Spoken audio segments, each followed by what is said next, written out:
Gold अचानक इस तरह से जो रैली दिखा रहा है कि ठीक है या नहीं है, इस वक्त गोल्ड में इन्वेस्ट करना चाहिए नहीं चाहिए। गोल्ड जो है 22 कैरेट का, आज उसका जो एक्चुअल प्राइस चल रहा है 12 अक्टूबर को, करंट प्राइस वो है 1,21,000, यानी कि 1,21,000 10 ग्राम। 12 अक्टूबर को ये वीडियो में शूट कर रही हूँ। तो इस स्टेज पे इन्वेस्टर्स कह रहे हैं कि हम गोल्ड में इन्वेस्ट कर लें, गोल्ड को होल्ड करके रख लें। देखो गोल्ड को तो होल्ड करके रख ही सकते हो, गोल्ड में किस तरह की कोई नेगेटिव फॉल है ही नहीं है। कितना गिरेगा, कितना ही गिर जाएगा, मतलब कितना गिर जाएगा, कितना आपको नेगेटिव रिटर्न दे देगा, 50% गिर जाएगा। इससे पहले भी एक न्यूज आई थी कि गोल्ड जो है वो 56,000 पे आने वाला है, 54,000 पे आने वाला है, 40% क्रैश आने वाला है। आया, उल्टा गोल्ड जो है वो 1 लाख से भी ऊपर निकल गया। तो कितना ही वेट करोगे गोल्ड खरीदने का। तो इस वीडियो में मैं आपको बताऊंगी कि इस स्टेज पे आपको गोल्ड में इन्वेस्ट करनी चाहिए या नहीं चाहिए, कौन सी फॉर्म में गोल्ड आपको बाय करना चाहिए इस स्टेज पर, कौन सी इन्वेस्टमेंट अप्रोच आपके लिए ठीक रहेगी इस स्टेज पर, गोल्ड का जो प्राइस है क्यों भाग रहा है, किस लिए भाग रहा है, मेजर जो रीजन है वो क्या है। In this video I am gonna tell you everything, सब कुछ क्लियर कर दूंगी इस वीडियो में। Stay with me till the end. Hello friends, this is Pooja, welcome back to my channel which name is be different investor. In this video I am gonna tell you why gold expensive too much. Gold इतना ज्यादा expensive क्यों है, क्यों हो रहा है, क्यों gold में इस तरह की रैली आ रही है, इन्वेस्टर जो है वो क्यों कंफ्यूज है, क्यों उनको इस वक्त डर लगा है इन्वेस्ट करने से कि इस वक्त इन्वेस्ट करेंगे तो हमें कितने परसेंट तक के रिटर्न गोल्ड दे सकता है, और सेल करना चाहिए नहीं चाहिए, सेल करने की सोच रहे हो कि नहीं, इस स्टेज पे सेल करूं या ना करूं। सबसे पहली बात तो सेल करने की सोच रहे हो ना, तो वो मैं शुरू में बता देती हूँ। देखो शुरू में मैं एक बात तो क्लियर कर देती हूँ, सेल करने की सोच रहे हो तो मत करो। बेवकूफी होगा जो इस वक्त गोल्ड को सेल कर देगा। इन्वेस्ट करने के बारे में मैं आगे वीडियो में बताऊंगी, किस किस रीजन से मार्केट जो है वो क्रैश हो रही है और गोल्ड में अलग ही तरह की रैली आ रही है, वो मैं आगे बताऊंगी। बट हाँ, गोल्ड सेल मत करना। अगर गोल्ड काफी टाइम से होल्ड करके रखा हुआ है तो रखा रहने दो, कितना ही गिर जाएगा, कितना ही फॉल करेगा, गोल्ड में यूज फॉल आने के तो कोई चांसेस है ही नहीं। तो गोल्ड सेल करना तो बहुत ही बड़ी बेवकूफी होगी। बाय कर सकते हो, किस फॉर्म में कर सकते हो, किस इन्वेस्टमेंट इंस्ट्रूमेंट में कर सकते हो। गोल्ड तो कोई भी बेच रहा है आजकल, गोल्ड म्यूचुअल फंड भी है, गोल्ड ईटीएफ भी है, डिजिटल गोल्ड भी है, फिजिकल गोल्ड भी है, गोल्ड तो हर फॉर्म में मिल रहा है। तो किस फॉर्म में गोल्ड आप बाय कर सकते हो एक इन्वेस्टमेंट पर्पज से, तो वो मैं आपको आगे इस वीडियो में बताऊंगी। सुन, डोंट वरी, मैं stay on seat but this video till the and. Gold जिस तरह से भाग रहा है, मतलब आज जो गोल्ड का प्राइस है, इस वक्त करंटली प्राइस को गोल्ड में इन्वेस्ट करना चाहिए या नहीं चाहिए।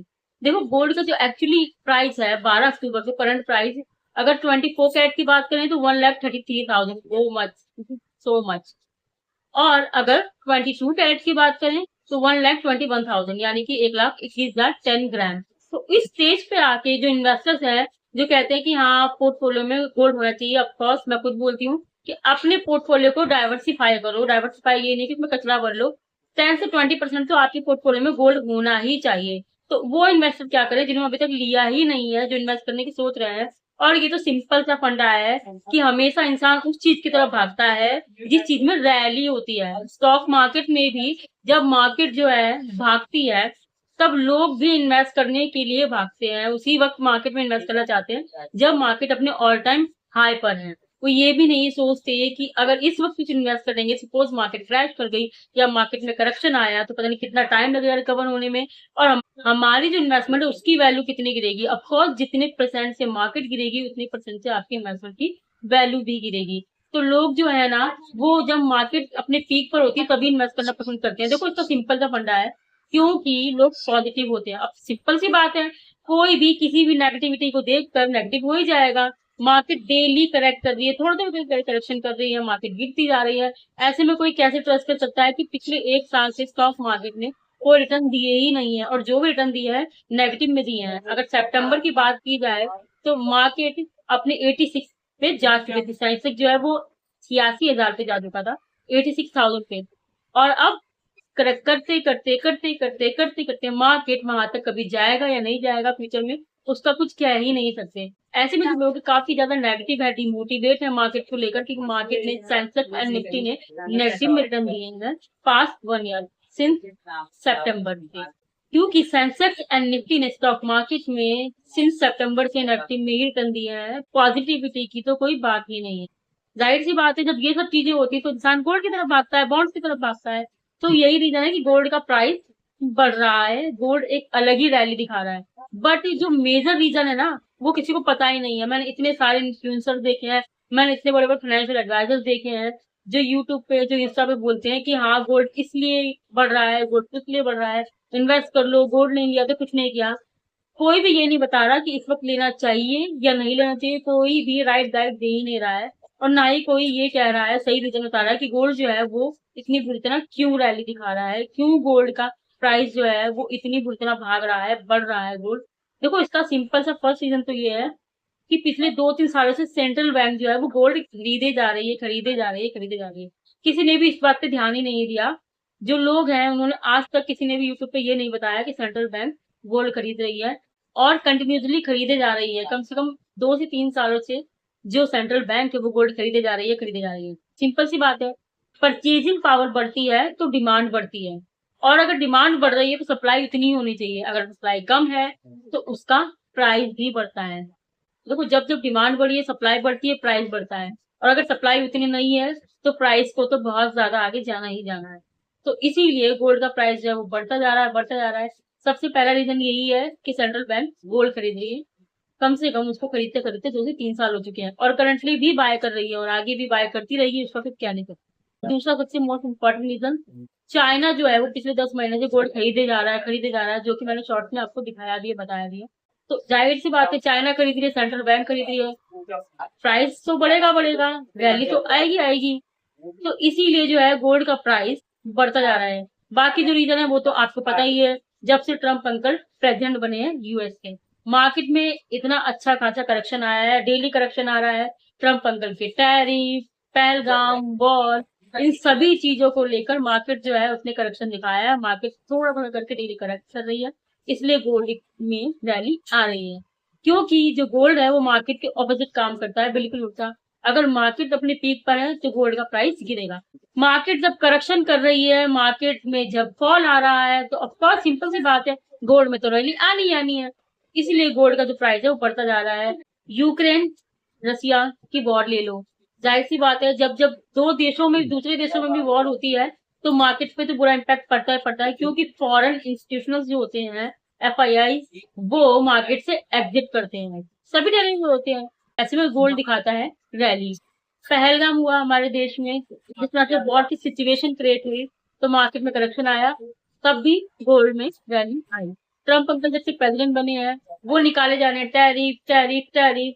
तो उनके जो टैरिफ है, कभी 25%, कभी 50% एडिशनल टैरिफ, कभी इंडिया पे टैरिफ, कभी चाइना पे टैरिफ, एंड रिसेंटली चाइना पे उन्होंने 100% टैरिफ लगाया है। तो ये सब जो रीजन है ना, इनसे मार्केट जो है वो करेक्ट करेगी, करेगी, गिरेगी, गिरेगी। और जब मार्केट गिरेगी तो गोल्ड की तरफ लोग भागेंगे भागेंगे। तो यही रीजन है गोल्ड की तरफ लोग भाग रहे हैं। तो अब बात आती है कि इस वक्त गोल्ड में इन्वेस्ट करना चाहिए या नहीं करना चाहिए। देखो इस वक्त गोल्ड में इन्वेस्ट करना चाहिए नहीं चाहिए, जो लोग इन्वेस्टर हैं, जो लॉन्ग टर्म के लिए गोल्ड खरीदना चाहते हैं, वो इन्वेस्ट कर सकते हैं। फिजिकल गोल्ड की तो मैं बात ही नहीं करूंगी। देखो फिजिकल गोल्ड में मैंने सिंपल सा बताया है, ज्वेलरी का पैशन रखते हो, शौक रखते हो, क्योंकि ये जो टाइम होता है ना, अक्टूबर टू फरवरी, तो ये इंडियन वेडिंग का टाइम होता है। इंडियंस वेडिंग होती है इन 4-5 महीनों में, तो गोल्ड का प्राइस ऑफकोर्स भागेगा ही भागेगा, क्योंकि इंडियन जो है वो ज्वेलरी काफी ज्यादा खरीदते हैं। कितना भी मतलब पुअर फैमिली से कोई बिलोंग करे, अपनी डॉटर को, अपनी डॉटर इन लोग को गोल्ड देते ही देते हैं, तो वो लोग गोल्ड को खरीदना प्रेफर करते हैं। ऐसे में अगर गोल्ड खरीद रहे हो तो हाँ अच्छा ऑप्शन है, जीएसटी मेकिंग चार्जेस पे कर सकते हो, क्योंकि ज्वेलरी की आपको इस वक्त नीड भी है। आपको गिफ्ट करनी है अपनी डॉटर को, अपनी डॉटर इन लोगों को ज्वेलरी देनी है, और वो यूज भी होगी क्योंकि वो पहनेंगी, और वो लॉन्ग टर्म तक होल्ड भी रहेगी आपके फैमिली मेंबर्स के पास। तो वो एक अच्छा इन्वेस्टमेंट अप्रोच है। अगर आप इस पर्पज से खरीद रहे हो कि आपके घर में शादी है, या फिर दिवाली के सीजन में खरीद रहे हो, या फिर किसी को गिफ्ट देने के लिए खरीद रहे हो, तो हाँ फिजिकल गोल्ड एक अच्छी इन्वेस्टमेंट ऑप्शन हो सकता है, क्योंकि वो लोग पहनेंगे भी, यूज भी करेंगे, और उनकी जो वैल्यू है वो तो बढ़ेगी बढ़ेगी। दूसरी सबसे इम्पोर्टेंट बात, डिजिटल गोल्ड। डिजिटल गोल्ड एक अच्छा इन्वेस्टमेंट ऑप्शन हो सकता है, लेकिन अगर आप जीएसटी पे करना चाहते हो तो डिजिटल गोल्ड जो है वो आपके लिए एक अच्छा ऑप्शन हो सकता है। अदरवाइज मैं तो स्किप ही करूंगी, डिजिटल गोल्ड मैं नहीं लेना चाहती। उसमें जो है जीएसटी चार्जेस पे करने पड़ते हैं, और बहुत ही ज्यादा, मतलब मुझे इतना अपीलिंग नहीं लगता डिजिटल गोल्ड। अब बात आती है गोल्ड म्यूचुअल फंड। देखो जो गोल्ड म्यूचुअल फंड्स होते हैं वो गोल्ड ईटीएफ में इन्वेस्ट करते हैं, और गोल्ड ईटीएफ जो होते हैं वो फिजिकल गोल्ड में इन्वेस्ट करते हैं। तो गोल्ड म्यूचुअल फंड में इन्वेस्ट करने से अच्छा आप गोल्ड ईटीएफ में इन्वेस्ट कर लो, क्योंकि जो गोल्ड म्यूचुअल फंड है उसमें एग्जिट लोड होता है। अगर सर्टन टाइम और पीरियड से आप अपने गोल्ड म्यूचुअल फंड को बेचते हो तो 1% एग्जिट लोड पे करना पड़ सकता है, एक्सपेंस रेशियो भी होते हैं क्योंकि उन्हें फंड मैनेजर मैनेज करते हैं, और इनके ट्रैकिंग एरर, बहुत सी चीजें होती हैं जो गोल्ड म्यूचुअल फंड में देखनी पड़ती हैं। तो गोल्ड म्यूचुअल फंड जब खुद ही गोल्ड ईटीएफ में इन्वेस्ट कर रहे हैं तो आप गोल्ड ईटीएफ को कंसिडर कर सकते हो। अब कैसे, वो मैं बताती हूँ। देखो, गोल्ड ईटीएफ जो होते हैं वो एक्सचेंज ट्रेडेड फंड होते हैं। गोल्ड के ऊपर मैंने 2 वीडियो बनाया हुआ डिटेल में, उन दोनों वीडियो का लिंक मैं डिस्क्रिप्शन बॉक्स में दे दूंगी, please go and watch those video till the end. So coming back to the point, gold ETF की लेना चाहिए, एक्सचेंज ट्रेडेड फंड होते हैं। क्यों? मार्केट आर्ट्स में आप इन्हें खरीद सकते हो, बेच सकते हो। बाय सेलिंग जो है वो मार्केट आर्ट्स में होती है, मार्केट खुलते के ट्रेड होना स्टार्ट हो जाते हैं, मार्केट क्लोज होने पे ये बंद होते हैं। करंट डे की यानी भी आपको मिलेगी, अगर आप इन्हें बाय करते हो करंट डे में ही आप इनको प्रॉफिट बुक करके सेल कर सकते हो। लॉन्ग टर्म के लिए होल्ड भी कर सकते हो। इनमें इन्वेस्ट करने के लिए आपके पास एक डीमैट एंड ट्रेडिंग अकाउंट होना चाहिए, तभी आप गोल्ड ईटीएफ में इन्वेस्ट कर सकते हो। लिक्विडिटी हाई होती है as compare to mutual fund, तो आप चाहो तो गोल्ड ईटीएफ कंसिडर कर सकते हो।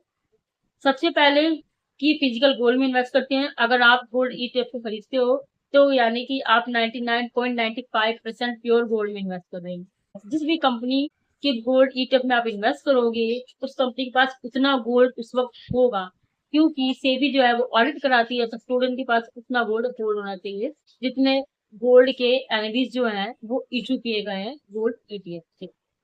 तो अगर आप गोल्ड ईटीएफ में इन्वेस्ट करते हो या फिजिकल गोल्ड में इन्वेस्ट कर रहे हो तो वो एक अच्छा बेटर ऑप्शन हो सकता है। हाँ, इसमें भी एक्सपेंस रेशियो होते हैं, वो आप देख सकते हो, और ट्रैकिंग एरर भी देख सकते हो कि इसका पास रिकॉर्ड कैसा रहा है, उसी ईटीएफ को आप कंसिडर कर सकते हो। देखो, गोल्ड जो है इस स्टेज पे लेना ठीक है या नहीं है, क्योंकि गोल्ड का 22 कैरेट का जो गोल्ड है उसका जो प्राइस है वो 1,21,000 जा चुका है। अभी भी जो गोल्ड है अक्टूबर में होते हैं wedding season and right now Diwali, अभी भी गोल्ड जो है ना 1,21,000 पे है। 30 आराम से जा सकता है, 35 भी जा सकता है वैसे, क्योंकि फरवरी तक चलेंगे वेडिंग सीजन। अगर लोग इन्वेस्ट नहीं करेंगे तो लोग फिजिकल गोल्ड तो लेंगे ही लेंगे, वो भी एक इन्वेस्टमेंट ऑप्शन ही है। अच्छी तो नहीं लेकिन एक इन्वेस्टमेंट ऑप्शन ही है, क्योंकि वेडिंग के पर्पज से खरीद रहे हैं तो बेचेंगे तो है नहीं, जिनको देंगे वो तो होल्ड करके रखेंगे। गोल्ड ज्वेलरी की जो वैल्यू है तो बढ़ेगी बढ़ेगी। और मेकिंग चार्जेस हो गए, जीएसटी हो गए, सोचेंगे कि उन्होंने मतलब 1-2 साल तक किस तरह का कोई कैपिटल अप्रिसिएशन नहीं गेन किया गोल्ड पर। तो हाँ, वो तो लोग खरीदेंगे खरीदेंगे, जब खरीदेंगे तो जाहिर सी बात है गोल्ड की प्राइस और ज्यादा बढ़ेंगी। तो इस स्टेज पे अगर आप 10 to 12% इंटरेस्ट रेट गोल्ड से चाहते हो, सेटिस्फाई हो उसमें से, तो आप गोल्ड ले सकते हो। 10 से 12 या 15% की रिटर्न इस टाइम भी गोल्ड दे सकता है। स्टेज पे अगर गोल्ड बाय कर रहे हो तो, लेकिन इन्वेस्ट करना है, हाँ चाहो तो थोड़ा सा प्रॉफिट बुक करके सेम टाइम पे सेल भी कर सकते हो, वो होता है गोल्ड ईटीएफ। कैसे इन्वेस्ट करना है? अपने किसी भी ब्रोकर का जिसमें आपका डीमेट अकाउंट है उस पर जाइए, ईटीएफ के नाम सर्च कीजिए, लिस्ट सामने मैंने दे दिया 5 ईटीएफ, इन्हें आप कंसिडर कर सकते हैं। कोई भी इन्वेस्टमेंट एडवाइस नहीं है, अप्रोच नहीं है, कोई भी रिकमेंडेशन वीडियो नहीं है, only educational purpose video, so please don't get me wrong. ये जो ईटीएफ है आप कंसिडर कर सकते हो, अपने पोर्टफोलियो में इंक्लूड कर सकते हो, एक अच्छा डाइवर्सिफाई पोर्टफोलियो क्रिएट कर सकते हो। तो ये जो ईटीएफ मैं आपको बता रही हूँ इसको आप कंसिडर कर सकते हो। हाँ, स्टेज पे भी ले सकते हो, क्योंकि लॉन्ग टर्म इन्वेस्टमेंट अगर सोच रहे हो तो एक अच्छी इन्वेस्टमेंट अप्रोच है, एक अच्छी इन्वेस्टमेंट स्ट्रेटजी जो है, ये अच्छा रिटर्न आपको दे सकते हैं। 12 से 15% का रिटर्न तो आपको गोल्ड अभी भी दे सकता है फैब तक, क्योंकि वेडिंग सीजन है और वेडिंग सीजन में लोग गोल्ड खरीदेंगे खरीदेंगे। मार्केट का अभी भी पता नहीं है कि मार्केट का क्या होगा, क्योंकि रिसेंट जो है डोनाल्ड ट्रंप ने लगाए 100% टैरिफ ऑन चाइना, तो जाहिर सी बात है इसका इम्पैक्ट मार्केट पे तो पड़ेगा ही। और जब जब मार्केट में इस तरह की कोई भी करप्शन क्राइसिस आते हैं ना, तो गोल्ड अपने आप भागता है। अब अगर आप ये चाहते हो कि मैं सिल्वर पे भी एक वीडियो बनाऊं कि सिल्वर किस तरह से खरीदना चाहिए नहीं चाहिए, इस वक्त इन्वेस्ट करना चाहिए नहीं चाहिए सिल्वर में, और सिल्वर जो है वो आगे जाके किस तरह के रिटर्न दे सकता है, ये जो सिल्वर में वैल्यू आई है ये क्यों आई है, तो please let me know in the comment box everything. मैं आपको डिटेल में बताऊंगी कि इस वक्त सिल्वर कंसिडर करना चाहिए या नहीं चाहिए। तो जिनको भी वीडियो यहाँ तक अच्छा लगा है, please like and subscribe my YouTube channel, press the bell icon so that you can get notification from a new video सबसे पहले।